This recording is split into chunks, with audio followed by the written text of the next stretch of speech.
بسم الله الرحمن الرحیم. ملګرو، فوربس یو میگزین دی چې هغه هر کال د دنیا بااثره او طاقتور ترین خلکو یو لیست جاری کوي. نو په دغه لیست کې مسلسل څو کاله چې په ټاپ باندې راغلی دی، یعنی د دنیا د ټولو نه بااثره او پاورفل سړی چې هغه ټاکلی دی، هغه د روس موجوده صدر ولادیمیر پوټین دی.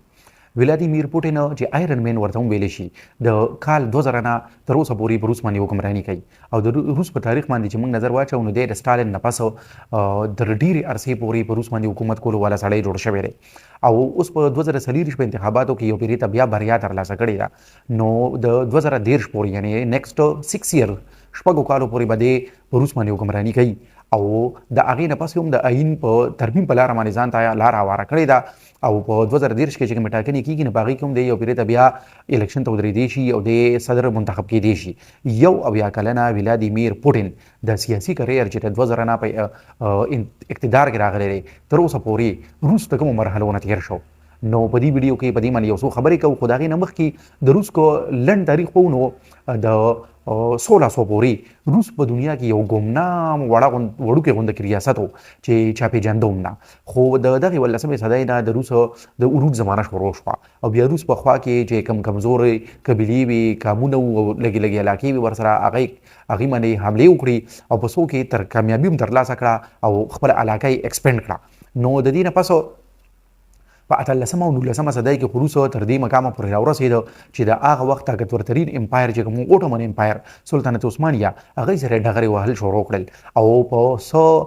اگر چې په لومړي وخت کې سلطنت عثمانیه ولا شکستونه هم ورکړل، خو بیا یو وخت داسې راغی چې په هره جګړه کې روس بریا ترلاسه کړه او د ایسټرن یورپ چې یو لویه حصه یې چې کوم دی نن سلطنت عثمانیه نه قبضه کړه. په 20مه صدۍ کې چې کله لومړی جنګ عظیم او دویم جنګ عظیم دغه کېدل، نو په دغه وخت کې روس په دنیا کې یو طاقتورترینه ریاست و. خو په روس چې بالکل مکمل عروج ته ورسېده، نو دا دغه د دویم جنګ عظیم دا زمانه وه او بیا د هغې نه پس. نو موږ ته پته ده چې په دویم جنګ عظیم کله ختم شو، یعنی 1945 کې، نو په هغه زمانه کې چې د یورپین پاورز د جګړې د وجې نه دومره کمزوري شو چې دی بیا سوپر پاور پاتې نه شو. نو په دغه وخت کې په دنیا کې 2 سوپر پاور پاتې شو، او هغه یو روس او بل امریکا وه. نو بیا د 1945 نه د 1991 پورې چې کله روس ټوټې شو، نو تر هغې پورې لکه دا نیمه صدي چې جوړیږي، نو دا د روس او د امریکې په منځ کې سړه جګړه روانه وه چې کولډ وار ورته ویلی شي. کولډ وار هغه جګړه وي چې په هغې کې جګړه کوونکي په یو بل باندې مخامخ خو نه ورځي، خو یو بل ته په لاره کې کویان کني، خپې یو بل له وهي، لکه څنګه چې د افغانستان جګړه یو غټ مثال دی چې په هغې کې روس کله په افغانستان باندې حمله وکړه او هلته کې پاتې شو. نو امریکې خپل مکمل زور ولګو او یورپین پاورز هم ځان سره کړل، او د پاکستان په مدد سره روس دلته کې اقتصادي او فوجي لحاظ سره دومره خراب کو چې هغه بیا سوپر پاور پاتې نشو. په 1991 کې د هغه وخت د روس صدر چې و ګورباچوف و، نو هغه کوریا اعلان وکړو، خپل شکست یې تسلیم کو. او د هغې نه پس چې روس کوم ملکونه په قبضه کې اخیستي وو، نو په هغې کې د ازادۍ تحریکونه شروع شو. او په کال 2 کې د روس نه 14 ملکونه آزاد شو چې په هغې کې شپږو د وسیلې شیاره اسلامي ریاستونه هم دي. او په هغې کې دغه یوکرین هم دی چې په کوم یوکرین باندې 2 کاله مخکې ولادیمیر پوټین حمله کړې ده او د روس فوج هلته کې موجود دی او سالاکه یې هم قبضه کړې ده. اوس خبره بیا کوو د ولادیمیر پوټین. نو تاسو ته معلومه وي چې ولادیمیر پوټین چې کله اقتدار ته راغی په 2000 کې، نو هغه ویل چې تېرې لسیزه، یعنی د 1990 د لسیزه چې دا د 10 کاله دا زموږ په تاریخ کې یو ځای شو، دا لسیزه ده دهایي ده. نو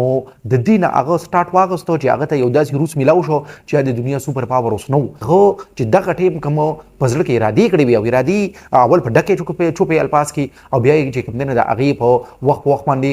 څرګندنه هم کړې وه. په هغې کې دا و چې مغرب چې کوم دی نه زموږ توهین کړی دی، ډیر زیات یې موږ بې عزته کړي یو، نو موږ به د مغرب نه د دې انتقام اخلو. نو د هغه خپل وخت نه دغه پالیسي وه چې امریکا او مغرب چې دي، نو دوی ته به یو پیرې ته بیا موږ سبق ښو. نو هغه د روس په ترقۍ باندې فوکس وکړو، هغه په انویسټمنټ باندې فوکس وکړو، خپل ملک ته انویسټمنټ راوړو، رشین انویسټرز چې کوم وو هغې بهر هم ولېږل، او خپل فوجي طاقت یې هم رس تر رضا په سیوا کولو باندې فوکس وکړو. نو په ډېر زر روس بیا هغه ځای ته ورسېده چې نن روس د دنیا درې چې کوم سوپر پاورز دي، لکه امریکا او چین، نه درېیم پکې روس دی. او 2011 کې چې کله روس په شام کې د بشار الاسد ملګری شو،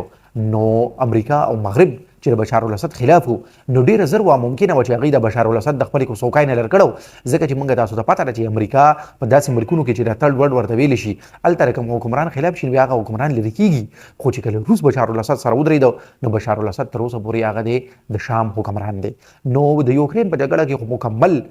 دنیا ولیدل چې امریکا او مغرب د یوکرین په شا باندې ولاړ دي اگر چې جنگ ته خو ډایرکټ نه راځي ولې نه راځي د روس یارې د وجې نه راځي هغوی ته پته ده چې د روس دومره طاقتور دی که ټول یورپ را یوځای شي نو هم روس سره جګړه نشي کولی نو مخامخ خو نه راځي خو د شا نه والا پوره امداد ورکوي هغوی مکمل خپل زور لګولی دی چې یورپ کله اعلان وکړو چې موږ به د روس نه نور ګیس او تیل نه اخلو نو دا د روس لپاره یو لوی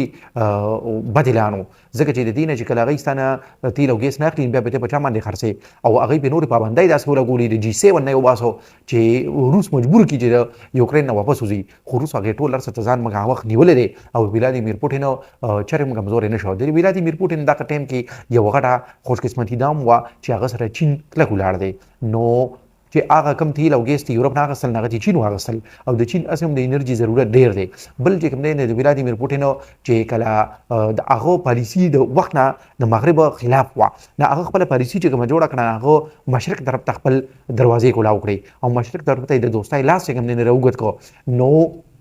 په هغې کې پاکستان هم او پاکستان طرف ته دوستۍ لاس راوګت کړو 2011 نه چې کله زرداري او د هغه وخت چې کوم ارمیچي په کیاني هغوی چې کله روس ته دورې کړې وې د هغې نه پس د روس او د پاکستان هر تېرېدونکي کال سره تعلقات مضبوط شوي دي ښه شوي دي نو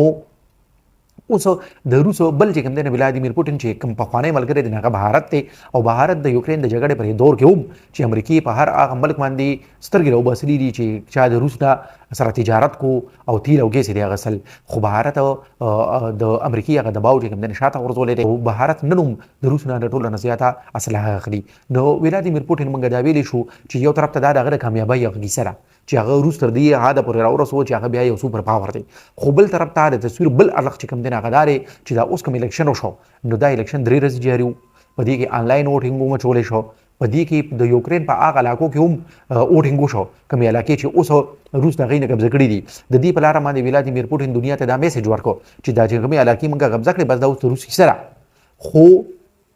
دې سره دغه چې انتخابات کوم شو نو دا شفاف انتخابات په دې وجه باندې نه دي چې په دې کې د ولادیمیر پوټین خلاف چې کوم امیدوارانو د صدارتي امیدوارانو نو هغه د هغې پارټو چې کومه پارټۍ الریډي د ولادیمیر پوټین سره په اتحاد کې دي او هغه چې په یوکرین باندې کله حمله کړې ده نه په هغه حمله باندې هم هغوی ښه ویلي دي بدې نه دي ویلي او په اکچوال کې چې کوم مخالفینو چې چا د یوکرین په حمله کې په ولادیمیر پوټین باندې تنقید کړو نه هغه سیاسي پارټو والا مشران چې دي نه هغوی یا په جیلونو کې پراته دي یا جلاوطن دي په دې کې چې د ټولو نه کم طاقتورترین امیدوار و چې دا کیدای شي چې هغه ولادیمیر پوټین نه که الیکشن نه ګټو خو هغه یو ټف ټایم ورکولی شو نه د هغه سړي چې دی نه د هغه کاغذاتي نامزدګي مسترد شوي وو نو په دې وجه باندې هغه د صدارتي الیکشن په دې دوړ کې اړو شامل نه و نو په دې وجه باندې چې کوم انټرنیشنل ابزرورز دي کوم مبصرین دي چې په انتخاباتو باندې نظر ساتي هغوی وایي چې د روسو انتخابات چې دي نه دا شفاف نه دي او ولادیمیر پوټین په خپل دور کې د روس نه یو فیصدایي ریاست جوړ کړی دی او د اپوزیشن دپاره په دې ملک کې ځای نشته او که څوک د ولادیمیر پوټین د بیانیې خلاف ځي په هغه باندې تنقید کوي نو بیا د هغه ځای یا جیل وي او یا د ملک نه بهر جلا وطن کوي نو امید دی چې د ویډیو نه به تاسو زده کړه کړي بلې ویډیو کې به بلې موضوع سره راشو د الله په امان